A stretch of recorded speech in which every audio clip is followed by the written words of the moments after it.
Futebolaço, eu sou o Dieguinho. Bom, galera, tá entrando no ar a nossa primeira edição desta quinta-feira, como sempre, com muitas informações para trazer para vocês. Antes disso, ó, dedo no like no começo do vídeo que me ajuda bastante. Se forem novos aqui no canal, já se inscrevam, ativam o sininho das notificações e, claro, sigam minha conta pessoal lá no Instagram. E ó, quem me ouviu ontem se deu bem. Tivemos jogos importantes aí da Copa do Brasil e hoje também você pode fazer a sua apostinha lá na 1xBet, usando o nosso cupom promocional, que é a palavra futebolaço com T mudo e CO no final. Eles dobram aí o seu primeiro depósito, vocês podem ganhar bônus de até de R$ 1.200. Tá? Mas faça o seu cadastro pelo nosso link aqui para vocês ajudarem o nosso canal. Então eu vou trazer para vocês aqui as possibilidades de apostas de hoje. Temos São Paulo e Palmeiras, um baita de um jogaço, jogo de volta das quartas de final da Copa do Brasil. E pela Sul-Americana, Nublense e Audax Italiano, e também a partida entre Libertad do Paraguai e Tigre. Esses são jogos aí que vocês podem apostar e fazer uma grana, tá bom? Além de apostar e se divertir, a 1xBet é o maior site de apostas do mundo, tá com a gente aqui no canal desde 2019. Vocês ajudam aqui o meu trabalho, tá? É muito importante aí vocês fecharem com nossos parceiros comerciais que nos ajudam bastante, tá bom? 1xBet, parceiro do canal Futebolaço. Bom, galera, dito isso, vamos agora trazer para vocês algumas informações. Primeiro, uma notícia chata: o Vasco acabou de divulgar que o seu roupeiro há mais de 30 anos acabou de falecer e o Vasco emitiu uma nota aí de pesar. Vamos à nota do Vasco. O Vasco da Gama vem a público nesta quinta-feira, dia 13 de julho de 2023, externar o mais profundo sentimento de pesar pelo falecimento do roupeiro do futebol profissional Alcido dos Santos Rosa, conhecido carinhosamente como Manfrini. Neste momento de muita dor, o Vasco se solidariza e presta todo o apoio necessário aos familiares do funcionário que prestou serviços aos Gigantes da Colina por 30 anos. O clube será eternamente grato pelo carinho e amor que Manfrini empregava em sua função, sendo querido por todos os funcionários. Descanse em paz, tá? Desejar aí forças para a família. A gente sabe que é um momento de muita dificuldade, mas infelizmente é uma situação que todos nós estamos sujeitos a passar, tá? E a gente fala muito dos jogadores, mas a galera que ajuda muito e faz o ambiente do clube ser tão elogiado por todos que passam no Vasco, dizem que viram o Vascaíno depois, é pelo roupeiro, massagista, a tia da cozinha, pessoal da faxina, da limpeza. Então essas pessoas também são o Vasco da Gama, são nossos heróis aí invisíveis, tá? Sobre a situação do Ramon Dias, ele vai ser o quarto treinador argentino na história do Vasco, e eu vou trazer essa curiosidade para vocês saberem quem foram os outros três, tá? O primeiro foi o Roque Caloceiro, depois o Filpo Nunes e o último foi o Abel Picabeia, tá? O Pavilhão Cruz Maltino fez o seguinte levantamento: com a chegada de Ramon Dias, outros três argentinos treinaram o Vasco. Roque Caloceiro, de final de 46 a abril de 47, ele foi treinador interino, já que ele era atleta do clube na década de 30 e funcionário até o início dos anos 70. Ficou quase 30 anos aí dentro do Vasco da Gama. Filpo Nunes, que é tio do Cudê, que estava agora no Atlético Mineiro. Ele trabalhou no Vasco de março de 60 até agosto de 60. O último foi Abel Picabeia, também em 60, de novembro de 60 a fevereiro de 61. Ou seja, desde os anos 60 o Vasco não tinha um treinador argentino. Agora vamos falar sobre a situação do zagueiro Léo. O zagueiro Léo voltou a treinar, graças a Deus, ele está evoluindo e aparentemente foi só uma mialgia mesmo, foi uma dor, né, ali por estresse e por repetição, mas até o final da semana que vem, que é quando acontece a partida contra o Atlético Paranaense, o Léo deve estar zeradinho para poder entrar em campo, tá? Agora sobre Ramon Dias ainda, ele está trazendo junto consigo o preparador físico Diego Carvalho, que tem um baita de um currículo, já trabalhou no Vasco, no Flamengo, no próprio Al Hilal com a equipe no Ramon Dias. O Ramon Dias saiu de lá pela questão do falecimento de sua esposa e ele estava no New York City. Recebeu uma proposta para trabalhar na comissão do Jorge Jesus, seu preparador físico, mas declinou do convite e preferiu voltar a trabalhar com o Ramon Dias. É um dos principais preparadores físicos do mundo aí. O Vasco vai estar muito bem servido nessa nova função. Desejar aí boa sorte ao Diego Carvalho. A gente sabe a importância da preparação física no futebol moderno, tá? E agora vamos trazer para vocês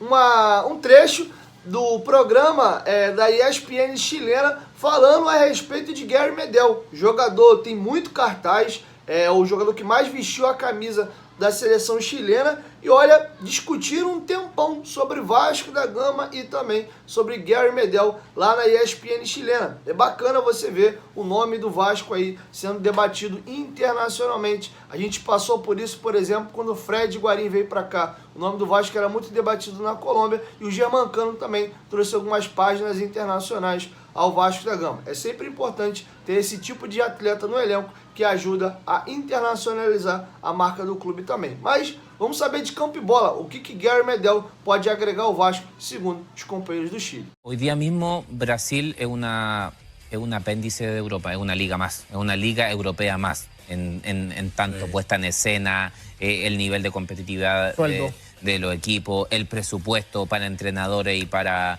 jugadores. Uno ve que los entrenadores se van por una vía, por un fast track directo a Europa, Arabia Saudita. Hoy día mismo Brasil forma parte y siempre lo ha formado, pero ahora aún más como una quinta o sexta liga europea. Entonces me parece un buen paso, independiente del presente del Vasco, que si lo logran estabilizar me parece que sería bueno.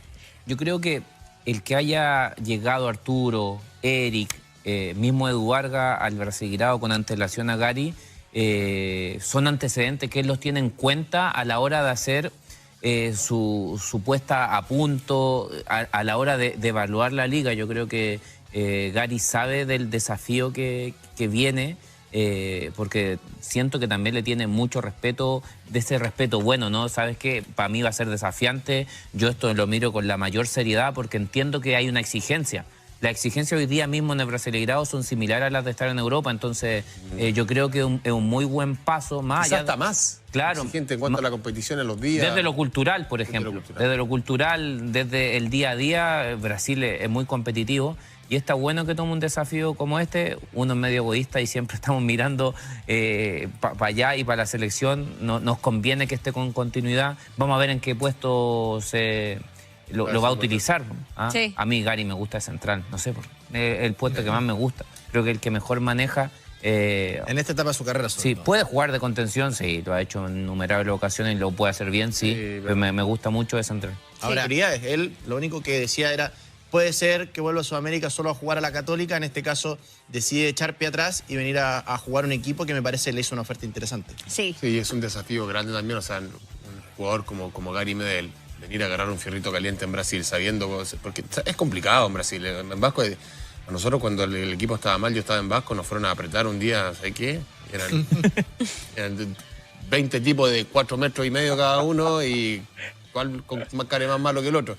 Pero pasa en todos los equipos están apretados cuando las cosas no están bien, pero irse a Vasco da Gama para cargar y creo que es un desafío que interesante. Es para machos, es para machos. De tres. Él, después de toda su aventura europea proveniente de Boloña, ya firmó hasta 2024 por este Vasco da Gama y se mantiene en competencia. A ver, un Gary Medel de muchísima continuidad. Durante el último año, es cierto que fue renovando temporada tras temporada, pero recalan un Vasco da Gama, Mauro, que también es interesante y también destaca el mismo nivel de Gary, que físicamente, a pesar de su edad, ¿cierto?, también llega a competir a ese equipo. Sí, bueno, Vasco no es Flamengo, pero está muy cerca, o sea, tú vas a Río y tienes la mitad de información de Vasco, la mitad de Flamengo, bueno, se divide el 40% cada uno, después el resto se va a Botafogo y a Fluminense. Porque es un equipo que tiene, o sea, es un equipo histórico. El equipo Cruz Maltino es un equipo que tiene muchísimos hinchas también. O sea, en el estadio también están todas las dependencias deportivas del club de regatas Vasco da Gama, que no es solamente el club deportivo de fútbol, sino que está todo el club, todas las disciplinas de gimnasia, de piscina olímpica, tienen todo en San Januario. Y no, es un equipo que llama fuerte la atención y obviamente sus hinchas hoy día están muy contentos con el actual del equipo. Está penúltimo Vasco da Gama, de hecho, está con 9 puntos, el líder es Botafogo con 36. Igual que América de Minas Gerais, el Real de Colo-Colo. Hubo una inversión ahí importante en el Vasco da Gama y los hinchas se preguntaban, de hecho se manifestaban por el hecho de que no sabían dónde estaba esa inversión.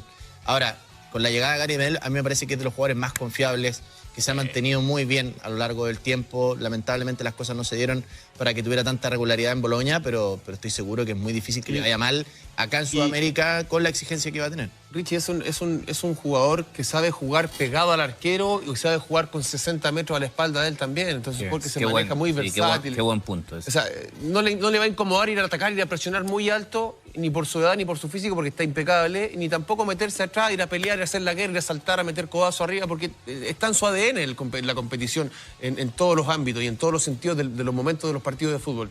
Y creo que va a ser un tremendo refuerzo para Vasco da Gama. Yo creo que si le insertan un par de jugadores más, este Vasco da Gama podría empezar ya a escalar también y ser protagonista en el Brasileirao, que como años históricos también estuvo siempre peleando arriba. La idea original o el plan era repatriar exclusivamente jugadores del fútbol europeo. En este caso, Medel. Querían a Fernando, el volante central del Sevilla, prefirió continuar en el cuadro andaluz, pero ese es el nivel de futbolistas que está buscando Vasco para tratar de salir de este problema deportivo que está viviendo. Ascendieron este año, le fue mal en el primer semestre, tenían que esperar el 1 de julio para empezar a contratar futbolistas, y la idea de estos inversionistas es que llegue jugadores que tengan trayectoria internacional, ojalá ex-seleccionados, seleccionados en su momento, ex-seleccionados brasileños que estén en Europa, y a partir de ahí tratar de armar un equipo competitivo, pero no está fácil para Vasco.